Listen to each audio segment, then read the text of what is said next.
নমস্কার, আমি তান্ত্রিক জ্যোতিষী দিব্যজ্যোতি শাস্ত্রী। এই ভিডিওতে আজ আমরা আলোচনা করব শুধুমাত্র আজকের দিনে আপনার প্রেম ভাগ্য কেমন যাবে সেই বিষয়ে। আজ 30শে মার্চ প্রেম ভাগ্য ভালো যাবে বৃষ রাশি, মিথুন রাশি, সিংহ রাশি, তুলা রাশি ও মকর রাশির জাতক জাতিকাদের। এদের আজ প্রেমের ব্যাপারে দিনটি খুব ভালো যাবে। এই রাশিগুলোর মধ্য থেকে বৃষ রাশি, সিংহ রাশি ও তুলা রাশির যেসব জাতক জাতিকারা ত্রিকোণ প্রেমে জড়িত তাদের দিনটি অধিক ভালো যাবে।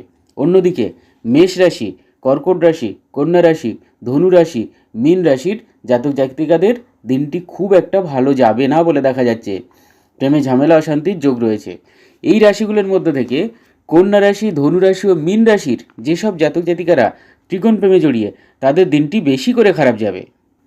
বন্ধুরা, হস্তরেখা বিচার, কুষ্টি বিচার, বাস্তুদোষ বিচার এছাড়াও আপনার জীবনে যে কোনো ভাগ্য বিপর্যয়ে আমাকে ফোন করবেন। নাম্বার স্ক্রিনে দেওয়া রয়েছে। নমস্কার, জয় মা তারা।